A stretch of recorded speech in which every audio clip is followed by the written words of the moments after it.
This video right here changed my whole view on the Bible. Watch to the end. I was in Alaska doing a lawsuit. We're way out in the Aleutian Islands, getting ready to leave and go back to Anchorage and then home.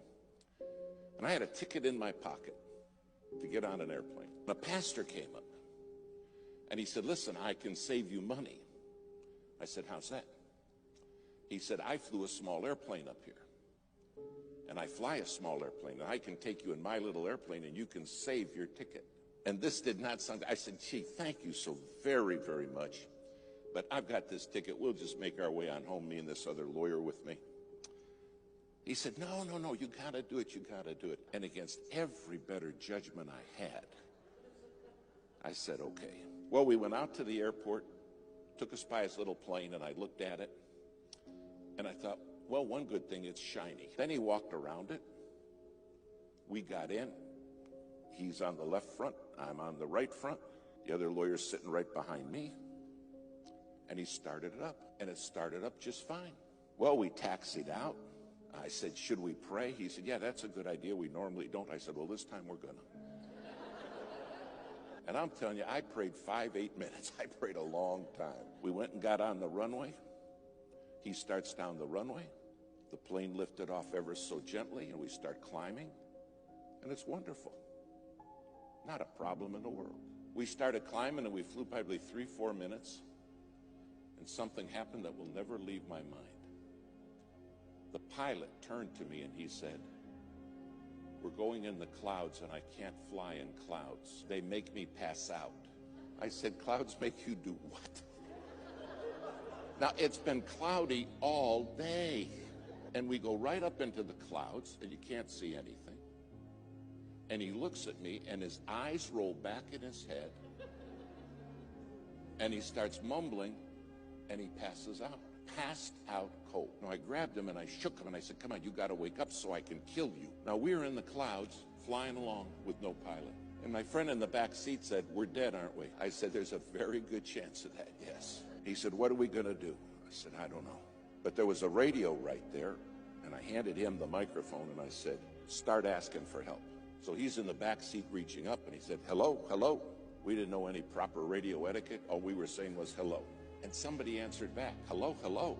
Don't you guys know proper radio etiquette?" And I said, "Give it to me." I said, "Tell them we don't know nothing. Tell them we're in an airplane with a passed-out pilot, and we don't know how to fly this plane." The guy said, "I'm a freighter flying out of Anchorage on the way to Tokyo." And he said, "You're telling me you have nobody who can fly that plane with you?" I said, "Tell them that's correct." Now, you got to understand, I am sweating bullets. He said, "The first thing I'm going to do is start circling so I don't lose you, because I'll fly out of range of your radio and you won't have me anymore." And he said, "I'm going to get Anchorage Emergency for you. And Anchorage Emergency will be the people that can maybe help you. Try to save your life." After about 5 minutes, Anchorage came on, said, "We understand you have a passed-out pilot, and those of you do not know how to fly that plane." We said, "That's right." They said, "Well, the first thing we got to do is find you." And I'll never forget what this man at Anchorage said. He said, "My job is to get you home safe." He said, "That's my job." But he said, "Here's the deal. If you want me to get you home safe, you got to promise me you'll obey my voice." He said, "You can't see me, but I can see you." And he said, "If you're not going to obey my voice, you're going to die." When you can't see anything, you have no idea how disorientated you become. Finally, he said, "Okay, I found you. Now hear me clear." He said, "You're 4 minutes from a mountain." He said, "You're going to crash in that mountain and die. Follow my voice." I never said, "I have to follow your voice?" Is that reasonable? You see, I understood without his voice, I had nothing. And do you understand? Without God's voice, you have nothing. Nothing. Finally, he got us turned. And he said, "I'm freezing all the traffic in the area." He said, "It's going to take me an hour and a half to get you to Anchorage, and there's a lot of weather between you and Anchorage. You're in for a rough ride." And he said, "I want you to hear me. I don't want you to look at what's going on outside. I don't want you to pay attention to the storm, just my voice." He said, "If you start watching the storm, you will die. But I'll take you through it." Now, because they cleared all the traffic, several pilots, those nighttime freighters, those 747s, started talking to us. They said, "We're praying for you, men. You're going to make it. But listen to the voice. That's the key. They said, trust the voice. Do you realize your head is full of voices? And everybody in this world wants to talk to you. And everybody wants to be the controlling voice. And God says, I want you to be a living sacrifice. I want you to put yourself on the altar and let my voice be your voice. Finally, we went through the worst of the weather, but there was still more. And then the voice came back and he said, now, I'm going to line you up. He said, I'm going to bring you in right down the runway. And at the foot of the runway are some lights, and they're in the form of a cross. He said, don't you forget this. The cross is the way home. Finally, he's bringing us down. We still can't see anything. And all he kept saying is, stay with me.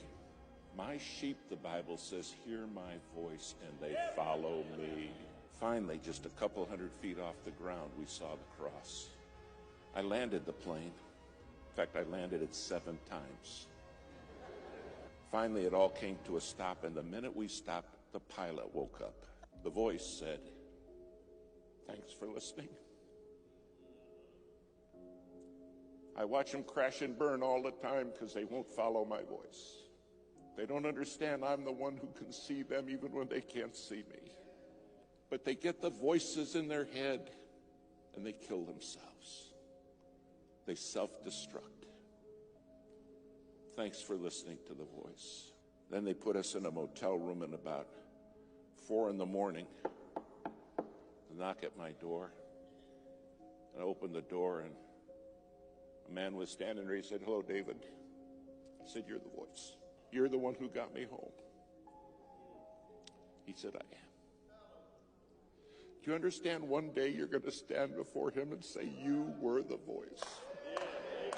You're the voice that brought me home. If you're not on that altar as a living sacrifice, your head's full of voices. And then we wonder why kids crash and burn. We wonder why marriages are shattered. And the Lord's saying, I'm the one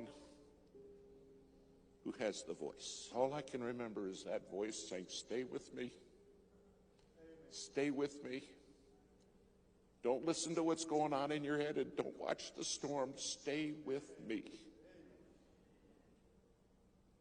And I'll take you through. Tonight you have a God who has promised to take you through. A living sacrifice